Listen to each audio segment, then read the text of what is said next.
झारखंड मुक्ति मोर्चा के महासचिव सह प्रवक्ता सुप्रियो भट्टाचार्य ने आज फिर एक बार प्रदेश कार्यालय में प्रेस कॉन्फ्रेंस का आयोजन किया, जिसमें उन्होंने बीजेपी के द्वारा चुनावों में की जा रही धांधली को लेकर सवाल खड़ा किया। क्या कुछ उन्होंने आरोप लगाया, आइए आपको सुनाते हैं। लोगों ने देखा ही होगा कि माननीय उच्चतम न्यायालय ने एक ऐतिहासिक फैसला दिया। 2 दिन पूर्व भी उनका एक फैसला आया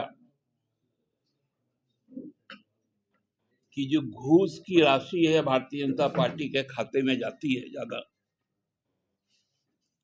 वो घूस की राशि अवैध है, और दूसरा बैलेट चोरी करके जो अपनी सत्ता को कायम करते हैं वो भी असंवैधानिक है।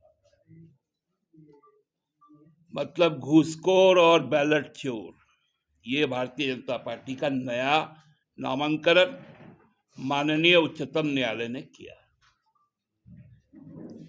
चंडीगढ़ का मेयर चुनाव पूरे देश ने देखा था 30 जनवरी को, किस प्रकार उसका पदाधिकारी वहां पर वार्ड पार्षद नॉमिनेट होता है, प्रिसाइडिंग ऑफिसर बनता है और बैलेट पेपर की चोरी भी करता है।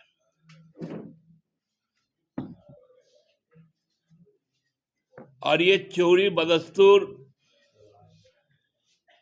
एक पायलट प्रोजेक्ट था, क्योंकि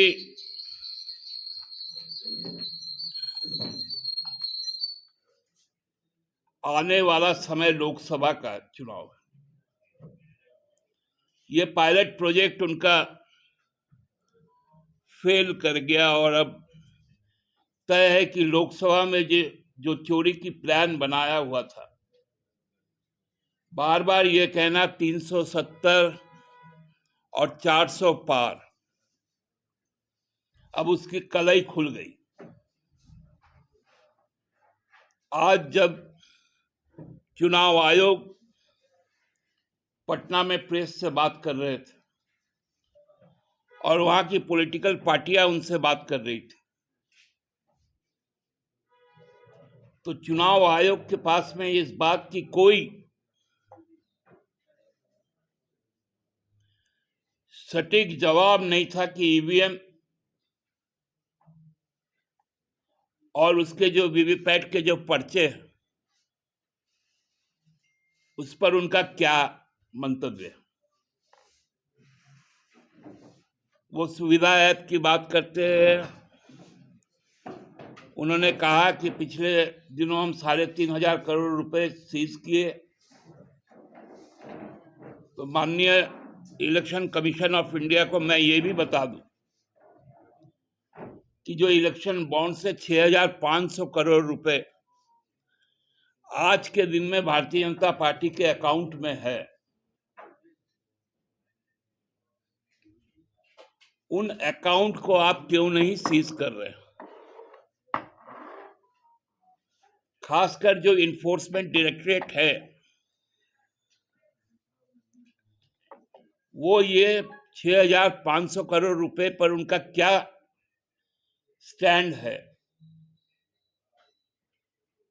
यह भी क्लियर होना चाहिए।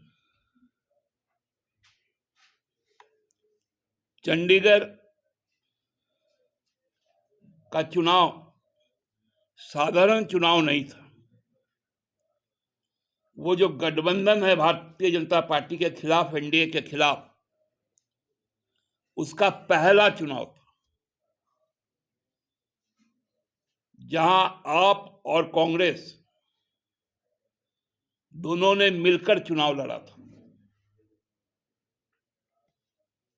और उनकी संख्या 20 थी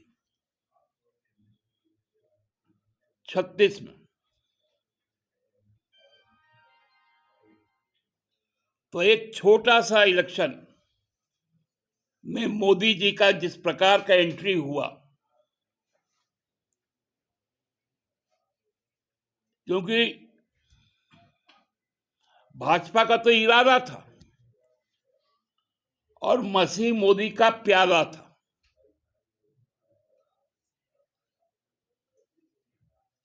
उससे चोरी पकड़ी गई। पूरे देश में जो आज माहौल बना है, खासकर किसानों को लेकर, बंगाल का भाजपा का नेता, बंगाल पुलिस में कार्यरत आईपीएस, जो पगड़ी पहनता है, सिख कम्युनिटी से आता है, उसको खालिस्तानी के नाम से संबोधित किया गया। क्या इस देश में पगड़ी पहनना खालिस्तानी है? क्या इस देश में टोपी पहनना पाकिस्तानी है?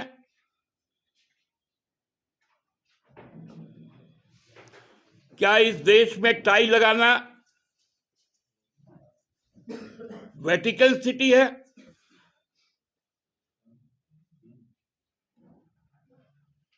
ये कौन सी राजनीति हो रही है? मोदी जी कपड़े से पहचान लेते हैं।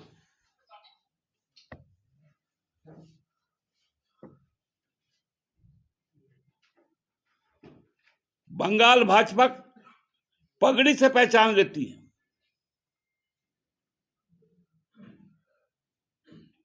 हम किस ओर जा रहे हैं?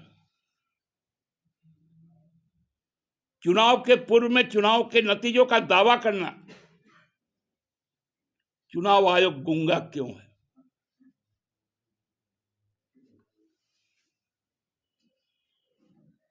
जो लिविंग प्लेग्राउंड की बात करते हैं, कि वो सच्चाई में है? क्या चुनाव आयोग यह तय करेगा कि प्राइम मिनिस्टर मोदी जब चुनाव प्रचार करेंगे तो उस जो एरिया है वहां क्यों नो फ्लाइंग जोन करार दिया जाता? तो ये लेवल प्लेइंग ग्राउंड कहां से रह गया? आप एयरपोर्ट पे उतरेंगे, एयर स्ट्रिप पे उतरेंगे, हेलीपैड में उतरेंगे,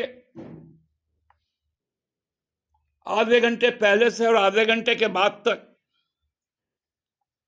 क्यों वहां पर नो फ्लाइंग जोन रहेगा? क्यों नहीं आपके विपक्ष के जो नेता हैं वो अपनी सभा के लिए जा पाएंगे? ये बहुत सारी बातें। तो आज सुप्रीम कोर्ट ने अपने 2 ऐतिहासिक फैसलों से इस लोकतंत्र को जिस प्रकार से बचाया है, उसके लिए हम अपनी पार्टी की ओर से